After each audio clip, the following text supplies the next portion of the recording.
Sejamos todos muito bem-vindos, a todos presentes, a todos que nos acompanham pela internet. E hoje, mais um capítulo do Evangelho, é o capítulo 20 do Evangelho segundo o Espiritismo, que não é um novo Evangelho, é o mesmo Evangelho. É o Evangelho de nosso Senhor Jesus Cristo, explicado, elucidado através dos benfeitores amigos, através das explicações de Kardec, que nos traz uma facilitação no seu entendimento. E hoje é o capítulo 20, os trabalhadores da última hora. Está em cargo da nossa irmã Lúcia, que é trabalhadora desta casa, facilitadora de estudos, a quem nós convidamos então para trazer a sua mensagem do Mestre Jesus. Uma boa palestra a todos. Queridos irmãos, boa noite. Dar uma boa noite com um sol desses, né? Parece estranho, né? Mas para os israelitas, a noite começava às 6 da tarde, né? Nós chamamos 6 da tarde, 18 horas, né? O dia começava às 6 da manhã e ia até às 6 da tarde. Das 6 da tarde até o outro dia, 6 da manhã, era a noite. Então, a gente é boa noite mesmo.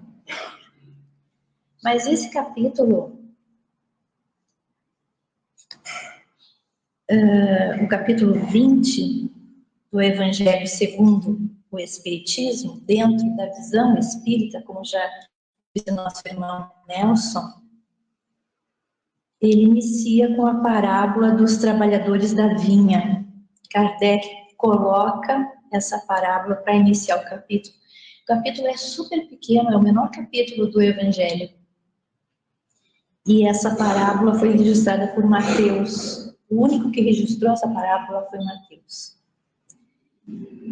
Os outros evangelistas registraram outras também, as mesmas também que Mateus, mas esta só Mateus. E Kardec coloca como título do capítulo os trabalhadores da última hora. Mas a parábola é os trabalhadores da vinha. Interessante, né? E esse capítulo ainda é o menor e não tem explicações de Kardec. Não tem explicações de Kardec. Tem a parábola e depois tem mensagens recebidas, né, por espíritos que trouxeram para elucidar mais este capítulo. É um capítulo tão rico, é uma parábola, aliás, uma parábola tão rica, mas tão rica, que a gente não vai conseguir ver tudo que ela diz, tudo que ela nos traz de lição. Eu quero até pedir para o Nelson, pedir para o Berno, pedir para os irmãos queridos aqui, encarregados dos nossos estudos, para a gente fazer um seminário. No final de semana, fazer um seminário. E convidar todos vocês para participar do seminário para a gente poder estudar essa parábola. Ela é lindíssima. Eu tenho dificuldade para compreender, para entender as parábolas. Tomara que eu consiga colocar aqui o pouquinho que eu entendi e que eu achei lindo, maravilhoso.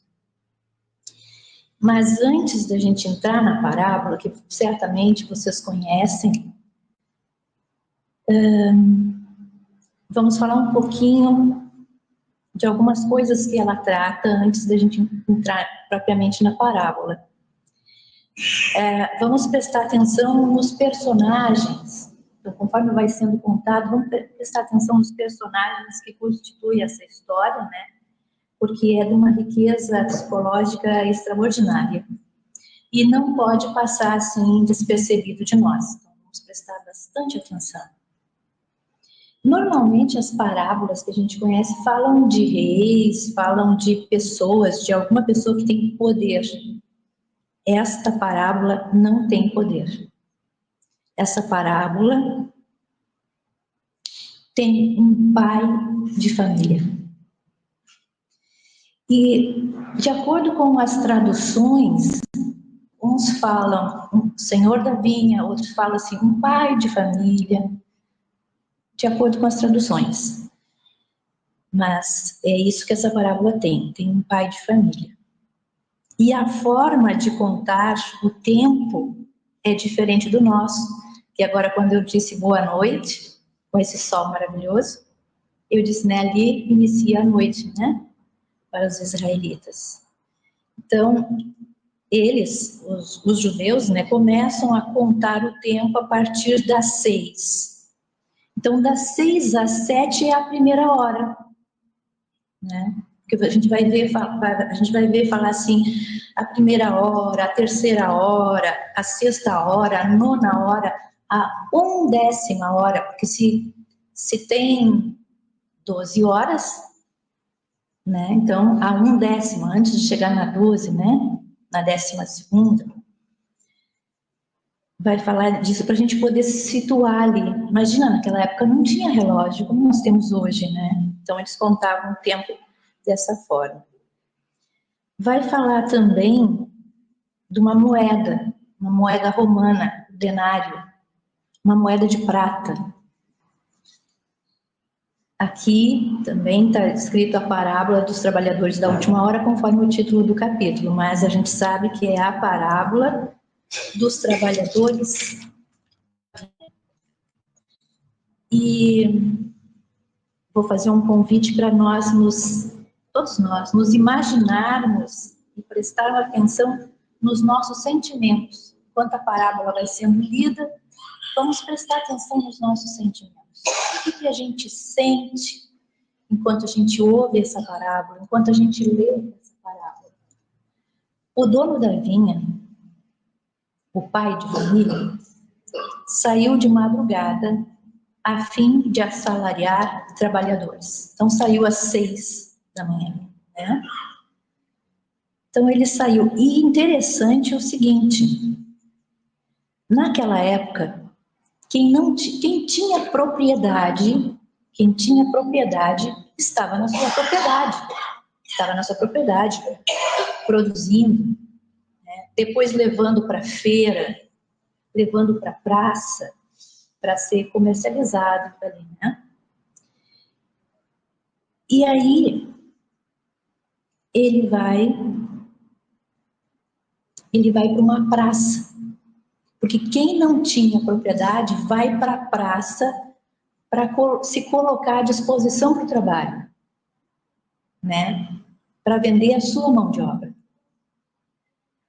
Ele chega na praça e combinou com os trabalhadores, porque os que estão lá são trabalhadores, estão dispostos ali. Combinou com os trabalhadores que pagaria 1 denário a cada um por dia e mandou para a sua vinha. Então, ele contratou com eles o dia do trabalho. E era norma, um dia de trabalho é 1 denário, sabe? Então, a diária do trabalhador era 1 denário. Então, era o justo. Mas ele chega lá na praça, quem é que ele chama para a vinha? Para trabalhar um dia inteiro. Tem que ser alguém forte, que suporte trabalhar o dia inteiro, né? Então, pegou lá os que são sarados. Que nem nós aqui para o ápice, quando a gente recebe, né, Inês, alguma doação meio pesada, bem fortalecida, e tem que levar lá para cima para guardar, até o dia da gente distribuir. Quem é que a Inês escolhe para levar lá para cima? Seu Carlos, o Ricardo, o Diego, que não está aqui hoje. A gente pega os fortes, né? A gente sabe que eles vão dar conta. Então é isso. Então vamos prestando atenção nessas coisas aí. Ele combinou com os trabalhadores. Eles acertaram, concordaram de ir para a vinha, o dia inteiro, por 1 denário. E aí, na terceira hora, que é entre 8 e 9 horas, né? Ele vai de novo. Ele vai de novo na praça. E vendo outros que se encontravam na praça, em trabalho, lhes disse: ide para a minha vinha, e vos pagarei o que for razoável. Porque os que foram primeiro, era o dia inteiro, era 1 denário. Esses estão indo às 9 da manhã. Não começaram como os outros lá na primeira hora. Então ele não tratou o quanto, e eles aceitaram, eles não sabiam quanto ia receber, eles sabiam que era o que ia ser razoável. Eles sabiam, não vamos receber 1 denário, isso aí vai ter que ser dividido, né? Fracionado, né, esse valor, de acordo. Mesma coisa quando a gente entra numa empresa e entra lá pelo meio do ano. Quando chega lá no final do ano, que tem o 13º, a gente não recebe o 13º integral, né? Ele é fracionado de acordo, eles fazem uma divisão de acordo com os meses que a gente trabalhou, não é assim? É assim até hoje, né? Pois então, ele disse, contratou outro, esses já não eram tão sarados quanto os primeiros. Ide para a minha vinha e vos pagarei o que for razoável. E eles foram. Aí quando chegou na hora 6ª e na hora 9ª, ele, hora 6ª, meio-dia, e às 3 da tarde, que é a hora 9ª, ele foi de novo e disse, e fez o mesmo, convidou para o trabalho, eles aceitaram, e ele disse que ia pagar o que fosse justo. Na hora 1/10, 5 da tarde, o dia termina às 6. Quanto tempo vai trabalhar esses aí? Esses últimos? Vão trabalhar só 1 hora? E ele disse, ele saiu então a 1/10 hora, saiu novamente e encontrando outros que estavam desocupados, perguntou-lhes, por que permaneceis aí sem trabalhar? Estava quase terminando o dia. Por que permaneceis aí? E aí eles responderam, é que ninguém nos assalariou, ninguém nos contratou. Então vocês já viram que esses já não eram tão sarados quanto os primeiros, nem quanto os outros, né, que ele levou ao meio-dia, às 3 da tarde, né, às 9, meio-dia, às 3 da tarde. Não eram tão sarados quanto os primeiros. E de vós também para a minha vinha, né? E vou pagar o que for justo. Ao cair da tarde, o dono da vinha, o pai de família, chama os trabalhadores e paga-lhes 1 denário, começando pelos últimos e indo até os primeiros. Ele pediu, faça uma fila aqui, mas vamos fazer o seguinte, os últimos na frente e os primeiros mais para o final da fila. Ele começou pelos últimos, indo até os primeiros.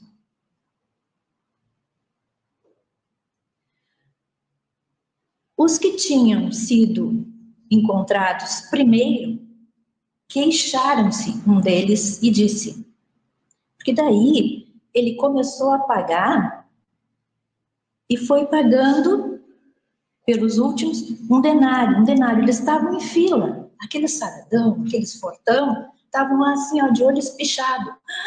Que legal, olha só, ele pagou para esses que chegaram agora, trabalharam só 1 hora, foram os últimos, e ele pagou 1 denário. Nós vamos ganhar mais? Ah, mas não tem nem dúvida, né? crescer um olho, como a gente diz, né? Mas aí ele foi pagando, porque veio na terceira, porque veio na sexta hora, na nona hora. Ele continuou pagando um denário. E para aqueles que agora estavam sendo últimos, mas que eram os primeiros, ele veio e reclamou, né? Os que tinham sido encontrados primeiro se queixaram, e um deles disse: estes últimos trabalharam apenas 1 hora e lhes paga tanto quanto a nós, que trabalhamos o dia todo? Disse o dono da vinha, disse o pai de família: meu amigo, não te causo dano algum. Não combinaste comigo receber um denário pelo seu dia? Cabe a mim dar a este último tanto quanto a ti. Tens mau olho porque sou bom? E aí Jesus conclui dizendo, porque ele estava contando essa parábola para o povo que o seguia, para os seus discípulos, né? E para aqueles mais alguém, porque Jesus estava sempre cercado, né, de multidões. E aí ele conclui assim: assim os últimos serão os primeiros e os primeiros serão os últimos. Sempre quando e ainda foi acrescentado mais, né? Porque muitos são chamados e poucos os escolhidos. Sempre que eu ouvia essa parábola, eu não entendia muito bem. Ficava pensando assim, por que disso? Qual é o ensinamento? O que Jesus está querendo dizer? O que Jesus está querendo nos ensinar? Eu ficava assim, né, sem saber exatamente qual era a grande lição. Então, qual é o problema? Qual é o problema dele começar pelos últimos e pagar a mesma? Pagar um denário, pagar para todos. Qual é o problema? Para aqueles que contestaram isso, né? O problema é ser igualado. Porque ele disse ali, né? Aquele que reclamou, disse ali, ó. Estes últimos trabalharam apenas 1 hora, eles pagam tanto quanto a nós. Olha, se colocou assim, tanto quanto a nós, esses últimos aí. Então, o problema era ser igualado. O problema era ser comparado com os outros. Olha o sentimento. É no sentimento que a gente tem que prestar atenção. O problema era o amargor. O amargor de saber que eles não valiam nada além dos outros. É descobrir que todos nós valemos um denário. Todos nós, porque Deus não faz distinção. Né? Todos nós valemos um denário. O rei da Inglaterra vale um denário.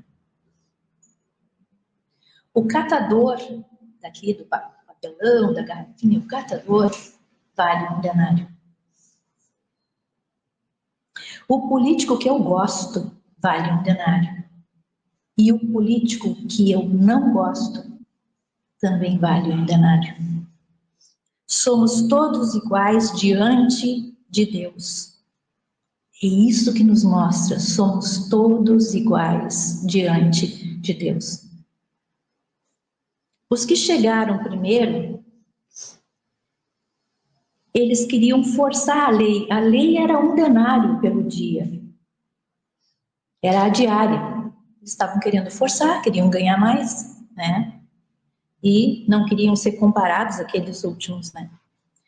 Então, a estes, o justo. A estes, o combinado. Foi combinado? É um denário. E aqueles que tinham autoestima baixa, porque os últimos tinham uma autoestima baixa, Todo mundo que ia na praça ia levando os mais sarados, os mais fortes, né? E escolhendo bem tu. E eles iam ficando. Então a autoestima deles era baixa. Eles achavam que não valiam nada. E vem o pai de família e completa o que falta com misericórdia. Se a gente parar para pensar também, quem é o pai de família? Quem que vocês acham que é o pai de família? O dono da vinha. É Deus. É Deus o dono da vinha. E Deus é justo e bom. É justo e bom ao mesmo tempo. Não é justo, vírgula, bom. É justo e bom. Ele tem essas qualidades juntas, todas ao mesmo tempo. Justo e bom. Então, ele foi justo com os primeiros e foi bom, justo e bom com os últimos. Ele completou com misericórdia o que faltava. Porque nós não somos diferentes na essência. Somos todos iguais. Na essência, somos todos iguais. Não tem diferença. E se a gente pensar nesses últimos, eles eram aqueles que estavam fracos, doentes, eram os oprimidos. E imagina ficar o dia inteiro numa praça sem esperança de levar, porque estava terminando. Na verdade, eles tinham esperança, porque se eles ficaram até o finalzinho, eles estavam cheios de esperança que alguém os contratasse para eles não chegarem em casa de mão abanando.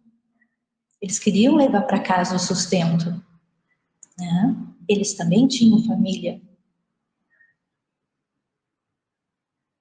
E o que Jesus quer apresentar de Deus para nós?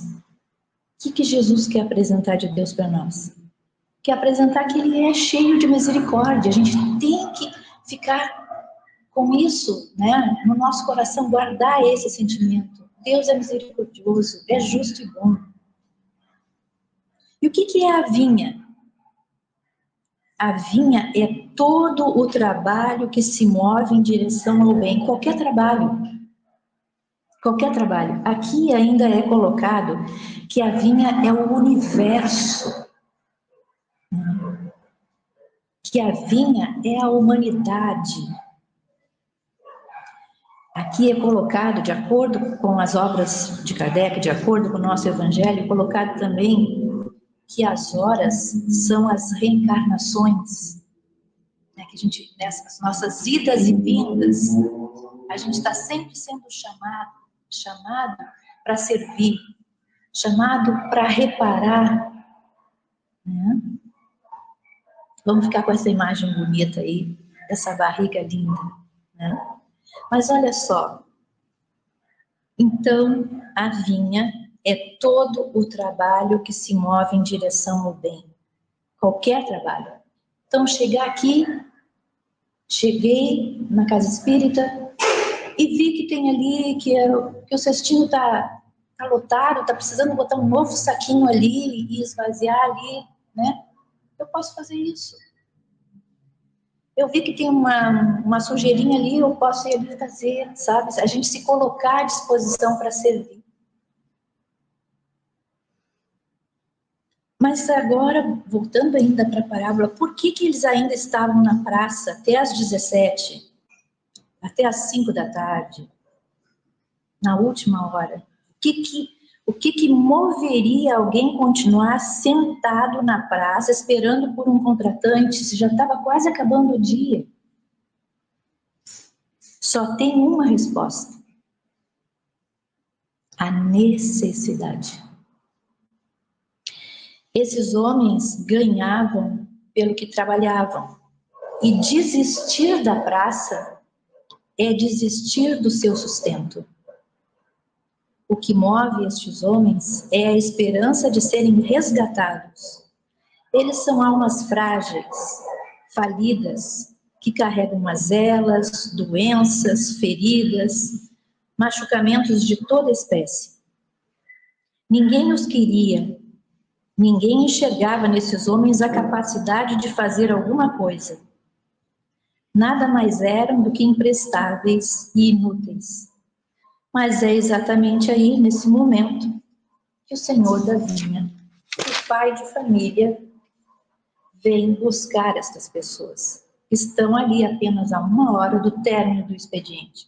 E os leva para sua vinha também, para oferecer a estes companheiros oportunidade de crescimento, para oferecer a eles o trabalho, um chamamento ao bem das almas fracas e frágeis.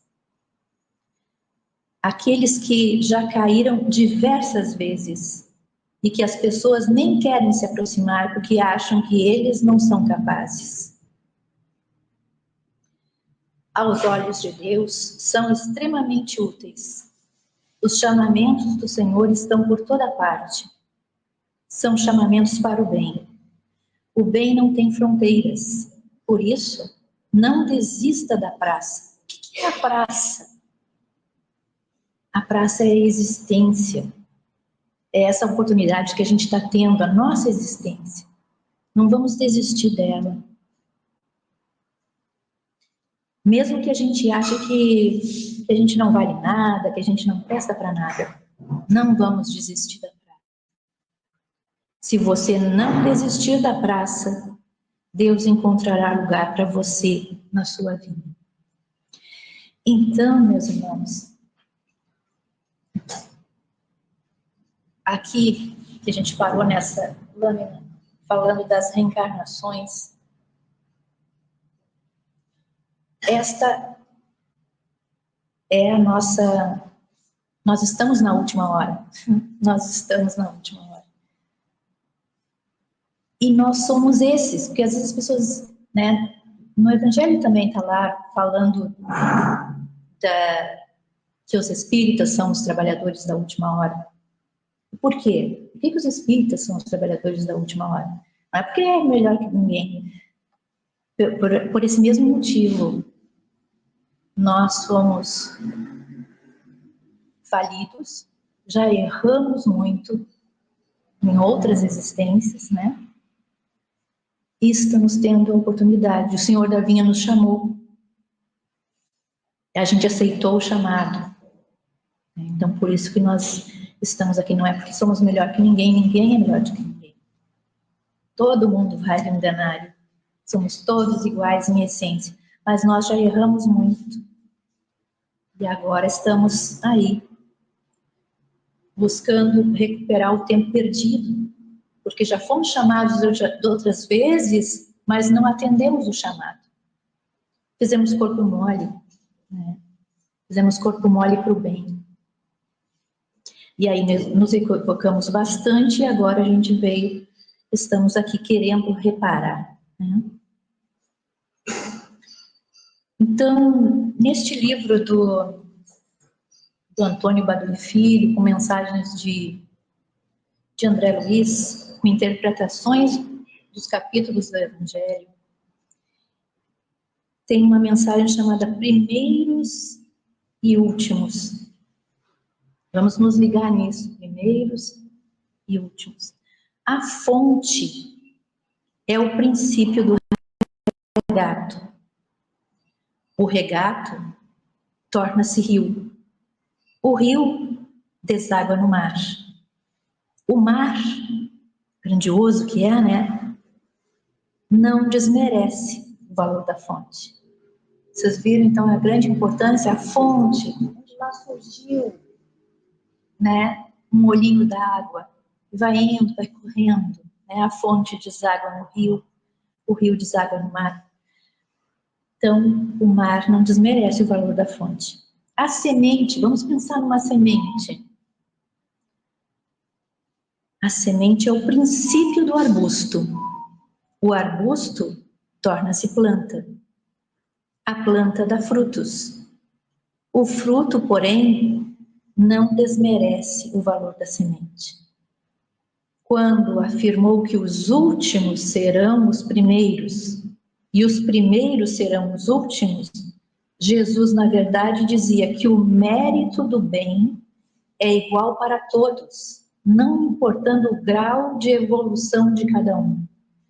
Porque no Evangelho também a gente vai ver a contribuição que teve dos sábios, dos profetas, né? De Sócrates, de Pitágoras. A gente olha para eles, meu Deus, esses foram os primeiros, a gente aprendeu com eles, continua aprendendo com eles, com as suas filosofias, né? E a gente vê eles lá e se coloca aqui. Então, quando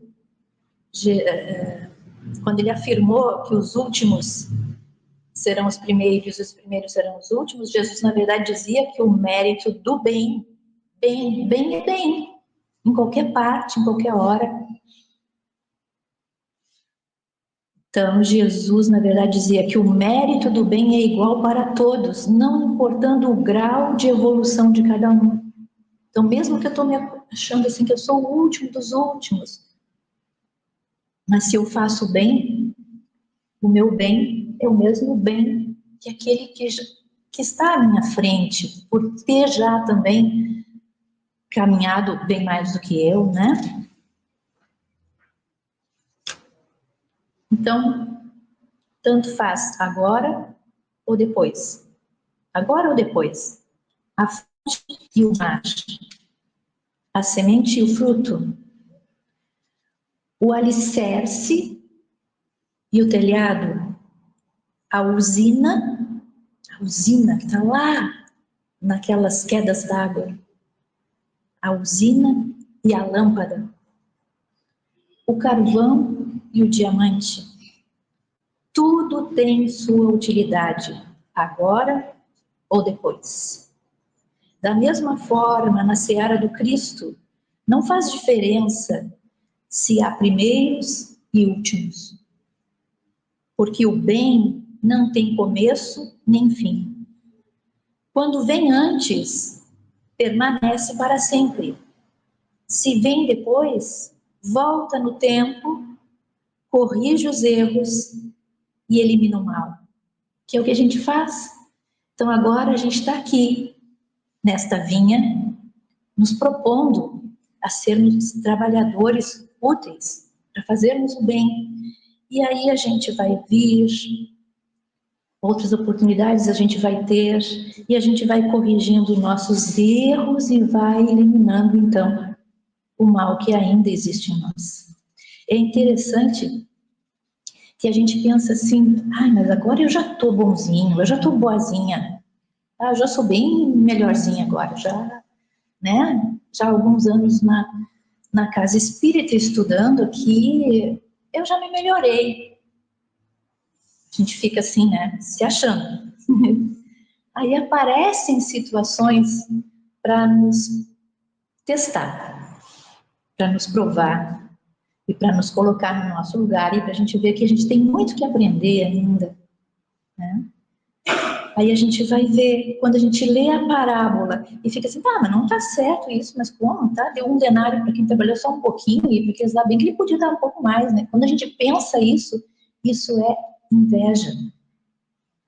E eu só fui ver que eu ainda tenho inveja em mim, que não me achava uma pessoa invejosa, olha, vê se pode. Quando eu li a parábola e pensei desse jeito, dessa maneira. Por que não deu então mais para aqueles, já que já deu R$1, por que não pagou mais para aqueles lá?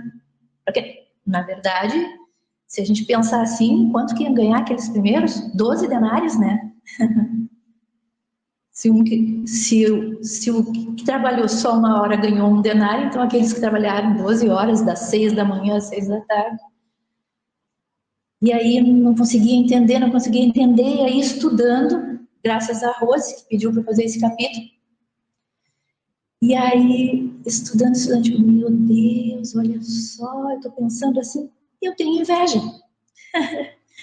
E aí a gente para pensar no nosso dia a dia, lá no nosso setor de trabalho, né? Na vizinhança mesmo. Às vezes a gente quer muito uma coisa, trabalha para conseguir. Vamos dar um exemplo de um carro novo. quero comprar um carro novo. Aí eu vou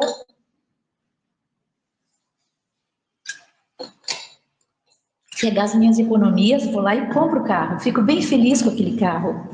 Ai, que bom, agora eu vou poder passear com a minha família com esse carro lindo, com esse cheirinho de novo. Chego em casa, ponho o carro na garagem.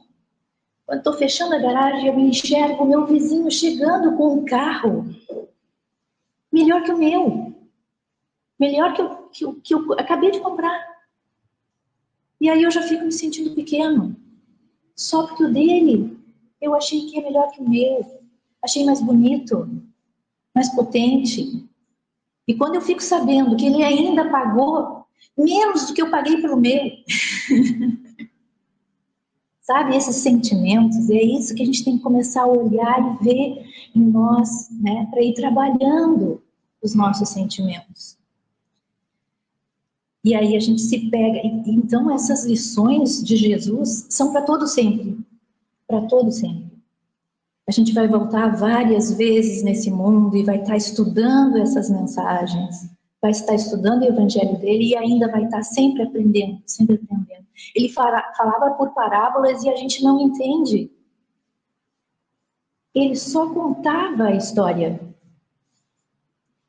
Mas aí cada um ia sentindo lá dentro de si, trabalhando, que nem nós agora. A gente está ouvindo essa parábola e estamos sentindo. Estamos chegando lá dentro da parábola, nos personagens da parábola, analisando os nossos sentimentos. E não é para ninguém sair assim, ai meu Deus, como eu sou, mas eu ainda tenho inveja. Não, mas espera aí, agora vamos fazer diferente. Agora com essas lições do Cristo, o que eu posso fazer para trabalhar isso e não ser mais invejosa? Né? Então, levanta, sacode a poeira e dá a volta por cima, é isso. A gente não tem que ficar lá, porque não sei o quê, porque eu sou tão infeliz, porque eu sou tão pequeno ainda, tão miserável. Não, vamos fazer de forma diferente. Os últimos e primeiros ainda, vamos ver aqui. Na linguagem do Evangelho, os últimos que serão os primeiros são aqueles que se entregam ao esforço da renovação íntima. Olha aí, que maravilha isso que André Luiz está dizendo. Ó. Na linguagem do Evangelho, os últimos que serão os primeiros são aqueles que se entregam ao esforço da renovação íntima. Então é isso que a gente tem que fazer. Se esforçar. Não injuriam, nem exigem. Não agridem, nem invejam. Não disputam, nem ironizam. Não humilham, nem impõem. Não obrigam, nem violentam. Não mentem, nem guerreiam. Não desdenham, nem enganam. Não oprimem, nem desprezam. Não exploram, nem trapaceiam. Não odeiam, nem se envaidecem. No conceito do mundo, é provável que pareçam fracos, inexpressivos e derrotados. E agora, lendo aqui para vocês, eu fiquei pensando, quem mais perto de nós que foi essa pessoa? Deixando Cristo, que é maravilhoso, não tem comparação. Mas assim, alguém mais próximo de nós, que já não está encarnado. Eu pensei no Chico Xavier. Ele não injuriava, não exigia, ele não agredia, ele não invejava, não disputava, não ironizava, né? Não era uma pessoa violenta, não brigava. Pensei nele. E no conceito do mundo é provável que pareçam fracos, inexpressivos e derrotados. Quanta gente o criticava, e ainda tem gente que critica, né? Na verdade, porém, são os que venceram a si mesmos e seguem, com amor e renúncia, os passos de Jesus, que um dia foi considerado o último pela cegueira de César, mas que realmente sempre foi o primeiro aos olhos de Deus. Olha que lindo, que poético, né? Maravilhosa essa lição.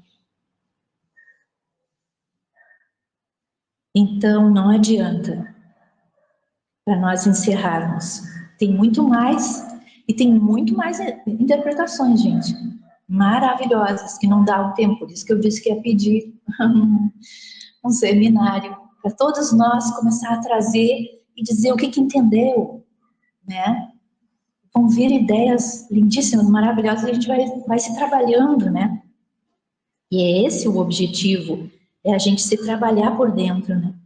Então não adianta, revivendo as lições da Boa Nova, então, não adianta eloquência se falta modéstia.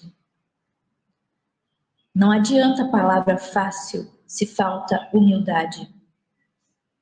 Não adianta verbo brilhante se falta paciência.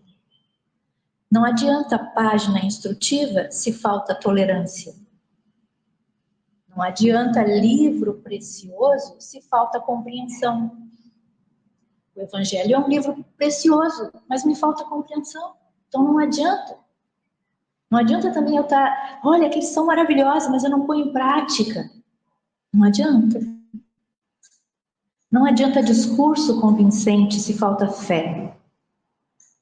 Não adianta narrativa tocante se falta esperança. Não adianta poesia se falta sentimento nobre.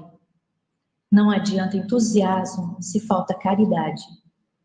Não adianta cultura se falta amor. Jesus alicerçou o Evangelho na prática do bem. Realmente, não adianta a pregação se falta o exemplo. Ide e pregai o Evangelho, foi o que Francisco disse para os seus discípulos, para os monges que estavam à sua volta. Ide, pregai o Evangelho. Se necessário, use palavras. Então, o que significa isso? O Evangelho está nos nossos atos, no nosso agir, na nossa maneira de ser. Aí as pessoas vão enxergar Cristo em nós, pelo nosso modo de agir. Terminou nosso tempo.